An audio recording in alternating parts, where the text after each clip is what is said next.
Assalamualaikum warahmatullahi wabarakatuh.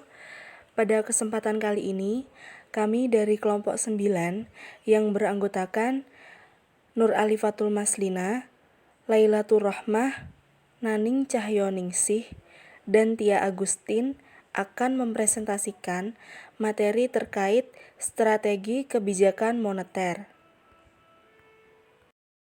Pada bab strategi kebijakan moneter ini, kita akan membahas 5 hal. Yang pertama, strategi kebijakan moneter longgar dan strategi kebijakan moneter ketat. Yang kedua, strategi kebijakan moneter akomodatif versus strategi kebijakan moneter countercyclical. Yang ketiga, teori natural rate hipotesis dan teori rational expectation hipotesis. Yang keempat, keterkaitan kebijakan ekonomi moneter dengan kebijakan ekonomi makro lain. Yang kelima, pengaruh eksternal terhadap kebijakan moneter. Strategi kebijakan moneter longgar dan strategi kebijakan moneter ketat. Strategi kebijakan moneter longgar disebut juga dengan kebijakan moneter ekspansif. Kebijakan moneter longgar ini merupakan kebijakan yang diambil untuk meningkatkan jumlah uang yang beredar. Kebijakan ini diambil ketika kondisi ekonomi tengah dalam keadaan lesu, resesi, atau depresi. Adapun dampak dari kebijakan ini diantaranya konsumsi dan permintaan akan naik, memicu kenaikan harga atau inflasi, bunga real turun, mengurangi daya saing produk dalam negeri, neraca pembayaran luar negeri akan tertekan, dan devisa negara menurun. Kemudian, sedangkan dengan kebijakan moneter ketat, kebijakan ini disebut juga dengan kebijakan moneter kontraktif. Kebijakan moneter ketat merupakan kebijakan yang diambil untuk mengurangi jumlah uang yang beredar. Kebijakan ini diambil ketika kondisi ekonomi tengah mengalami inflasi. Adapun dampaknya diantaranya meredam kenaikan harga atau inflasi, tekanan terhadap neraca pembayaran berkurang, produk dalam negeri kembali dapat bersaing, dan pertumbuhan ekonomi menurun, sehingga permintaan dan produksi barang akan berkurang. Strategi kebijakan moneter akomodatif versus countercyclical. Apa yang dimaksud dengan kebijakan tersebut? Kebijakan moneter akomodatif merupakan suatu kebijakan yang diambil bank sentral untuk meningkatkan jumlah uang beredar dalam sebuah perekonomian. Ketika bank sentral menerapkan kebijakan akomodatif, ini dikenal sebagai pelonggaran jumlah uang beredar. Kebijakan ini diterapkan untuk meningkatkan perekonomian ketika pertumbuhan ekonomi melambat. Kebijakan moneter akomodatif bertujuan untuk merangsang perekonomian dan umumnya dilakukan ketika pertumbuhan ekonomi terlalu lambat dibandingkan dengan ekspektasi para pengambil kebijakan. Bank sentral biasanya akan menempuh berbagai instrumen untuk meningkatkan jumlah uang yang beredar dalam perekonomian. Cara yang paling umum ditempuh adalah dengan kebijakan menurunkan suku bunga. Penurunan ini menjadikan biaya pinjaman lebih murah sehingga mendorong lebih banyak pengeluaran dari konsumen dan bisnis. Sedangkan untuk pola penerapan kebijakan moneter yang secara aktif bersifat memperlunak, perkembangan kegiatan ekonomi yang cenderung menuju titik balik ekstrim tersebut dikenal dengan countercyclical monetary policy. Secara sepintas, pola kebijakan moneter yang countercyclical cukup tepat untuk diterapkan agar perekonomian dapat terhindar dari gejolak struktural atau fluktuasi siklus kegiatan ekonomi. Namun, permasalahan mendasar yang muncul adalah berkaitan dengan sulitnya memprediksi siklus kegiatan ekonomi, terutama menyangkut sampai sejauh mana perkembangan suatu perekonomian mencapai posisi tertentu pada siklus yang terjadi. Kesalahan dalam memprediksi siklus ekonomi yang terjadi dapat menimbulkan kesalahan dalam menentukan respon kebijakan moneter.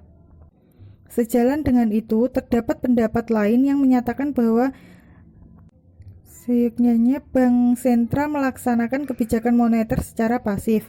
Usaha-usaha untuk melunakkan fluktuasi perekonomian hendaknya terhindar dan kebijakan moneter hendaknya diarahkan agar siklus kegiatan ekonomi berjalan secara wajar. Teori natural rate hypothesis dan teori rational expectation hypothesis. Teori natural rate hypothesis merupakan teori yang percaya bahwa kebijakan hanya akan efektif dan memberi dampak dalam jangka pendek saja, namun tidak akan efektif untuk jangka panjang. Sedangkan teori rational expectation hypothesis merupakan teori yang percaya bahwa baik dalam jangka pendek maupun dalam jangka panjang, kebijakan moneter tidak akan pernah efektif. Untuk memberi pemahaman yang lebih baik mengenai kedua teori tersebut, perhatikan contoh berikut ini. Dari kasus tersebut, menurut teori rational rate hypothesis, kebijakan ekspansif pemerintah tersebut dalam jangka pendek terbukti telah mampu menggairahkan perekonomian dengan meningkatkan konsumsi masyarakat yang berlanjut dengan meningkatnya produksi. Namun, dalam jangka panjang, meningkatnya konsumsi dan kegiatan produksi yang meningkat tersebut secara perlahan akan kembali ke kondisi semula, karena dalam jangka panjang kenaikan harga yang terjadi akan mulai memberatkan masyarakat sehingga cenderung akan mengurangi konsumsinya. Terlebih lagi, masyarakat atau pekerja mulai menyadari bahwa upah real mereka turun. Dalam arti ini, kenaikan upah real yang mereka peroleh mulai tidak dapat mengimbangi kenaikan harga barang-barang yang mereka konsumsi. Sementara itu, menurut teori rational expectation hypothesis, kesadaran masyarakat akan upah real sudah muncul lebih awal, sehingga dalam jangka pendek pun kebijakan pemerintah yang ekspansif tersebut sudah tidak akan memberi dampak apa-apa. Teori ini percaya bahwa masyarakat sejak awal sudah sadar bahwa upah real mereka bahkan menurun, meskipun secara nominal mereka mengalami kenaikan, sehingga masyarakat atau pekerja sejak awal sudah tidak bersedia menambah tawaran tenaga kerja mereka. Dengan demikian, produsen juga tidak akan dapat menambah produksinya karena tidak berhasil membujuk masyarakat untuk bekerja lebih banyak lagi.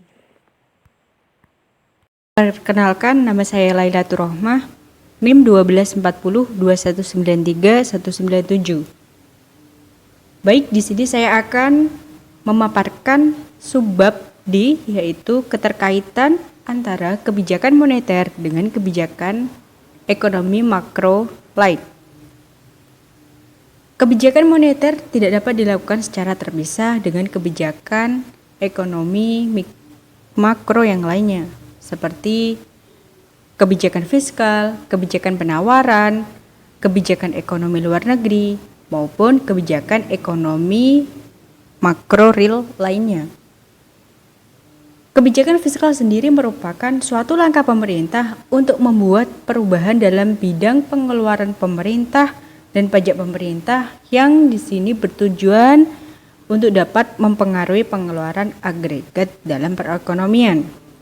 Sedangkan untuk kebijakan penawaran sendiri meliputi langkah pemerintah dengan tujuan untuk mengendalikan tuntutan kenaikan pendapatan pekerja yang melebihi produktivitas pekerja itu sendiri melalui pengurangan pajak, pemberian insentif fiskal, maupun pemberian subsidi dan penyediaan infrastruktur yang lainnya. Ada sebuah tanda tanya besar, mengapa kebijakan moneter tidak dapat dipisahkan dengan kebijakan makroekonomi lainnya? Hal ini dikarenakan mengingat keterkaitan antara kebijakan moneter dan bagian dari kebijakan ekonomi makro yang lainnya sangat erat.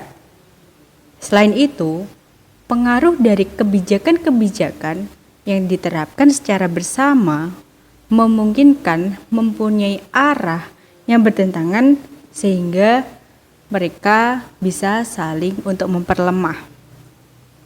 Bagaimanapun di sini pemerintah harus mengupayakan agar antara kebijakan moneter dengan kebijakan ekonomi makro yang lainnya memberikan dampak positif bagi kesejahteraan masyarakatnya itu sendiri.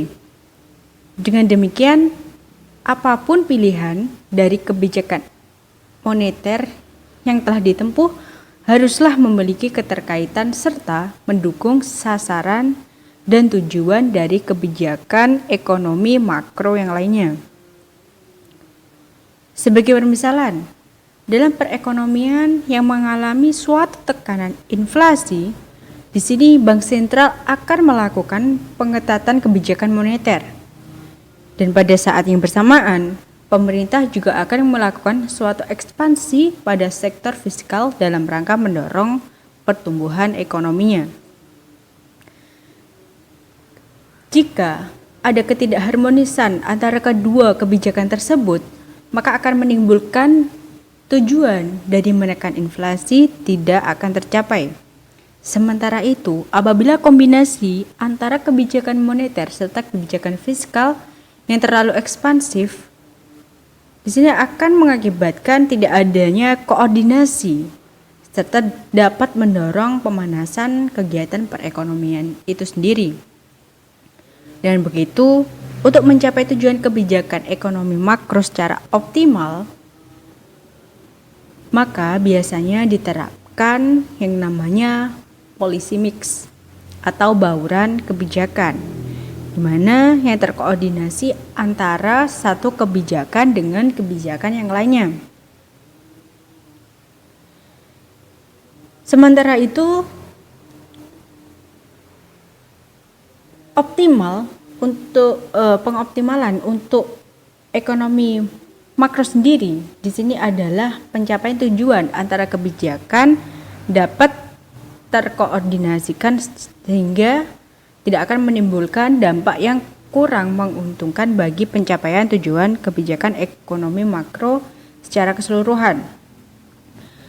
Salah satu contoh dari penerapan bauran kebijakan ini sendiri banyak dikenal dengan bauran kebijakan moneter fiskal atau monetary fiscal policy mix. Dan secara konseptual, koordinasi bauran kebijakan moneter fiskal ini dapat dilakukan melalui beberapa skenario. Yang pertama, yaitu kebijakan moneter ekspansif atau kebijakan fiskal ekspansif. Yang kedua, yaitu kebijakan moneter kontraktif atau kebijakan fiskal ekspansif. Yang ketiga, kebijakan moneter ekspansif atau kebijakan fiskal kontraktif, serta yang terakhir keempat adalah kebijakan moneter kontraktif atau kebijakan fiskal kontraktif. Sebagai contoh dalam pemakaian skenario policy mix atau bauran kebijakan moneter fiskal itu sendiri, yaitu bauran kebijakan moneter fiskal dapat dilakukan secara terkoordinasi. Maka skenario kebijakan 1 dan 4, di mana kebijakan moneter ekspansif dan kebijakan moneter kontraktif merupakan skenario kebijakan yang paling efektif untuk diterapkan dengan tujuan kebijakan yang bersifat countercyclical, di mana hal ini telah dipaparkan oleh materi sebelumnya.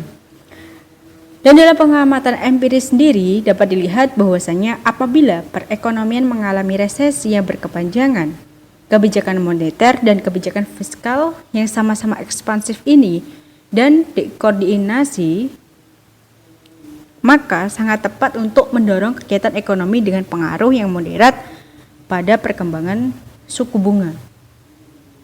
Jalan dengan itu, kebijakan moneter serta kebijakan fiskal yang sama-sama kontraktif dan dikoordinasikan, maka sangat bermanfaat bagi upaya untuk mengurangi laju ekspansi kegiatan suatu perekonomian. Di lain sisi, dalam skenario policy mix atau bauran kebijakan antara poin 2 dan 3, yaitu kebijakan moneter kontraktif dengan kebijakan moneter ekspansif, akan menghasilkan suatu pengaruh yang saling meniadakan. Dan hasil akhir dari bauran kebijakan ini sangat tergantung pada kekuatan pengaruh relatif antara kebijakan moneter dan kebijakan fiskal. Secara empiris, kombinasi kebijakan moneter ekspansif dan kebijakan fiskal kontraktif ini belum banyak diminati. Namun, untuk kebijakan kombinasi moneter kontraktif serta kebijakan fiskal ekspansif ini, bukti empiris telah menunjukkan bahwasanya skenario kebijakan ini cenderung untuk mendorong peningkatan suku bunga, keseimbangan pasar sehingga bisa untuk menghambat kegiatan investasi oleh masyarakat.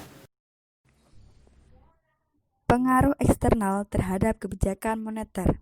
Adanya external monetary shock atau guncangan terhadap variabel moneter luar negeri bisa berupa exchange rate shock yang merupakan perubahan sistem nilai tukar yang dianut maupun pergerakan nilai tukar domestik terhadap mata uang asing, serta fluktuasi pada tingkat suku bunga dunia, inflasi, dan jumlah uang yang beredar.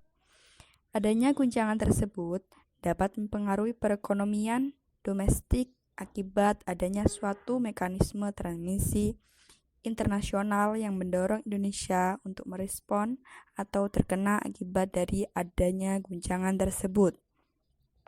Salah satu pengaruh sehingga Indonesia mengalami dampak krisis keuangan yaitu pada tahun 2008 yang disebabkan oleh adanya krisis di Amerika Serikat. Krisis subprime mortgage yang dialami oleh Amerika Serikat atau menyebabkan melemahnya nilai tukar rupiah. Krisis tersebut juga membuat investor dunia menjadi panik. Meskipun Indonesia tidak memiliki surat hutang subprime mortgage, tapi karena harga saham negara tetangga jatuh, sehingga mengakibatkan investor asing juga menjual saham perbankan atau non-perbankan Indonesia. Krisis yang terjadi pada perbankan global dapat mempengaruhi sektor real ekonomi dunia yang juga termasuk Indonesia. Sekian dari kelompok kami, kurang lebihnya mohon maaf. Wassalamualaikum warahmatullahi wabarakatuh.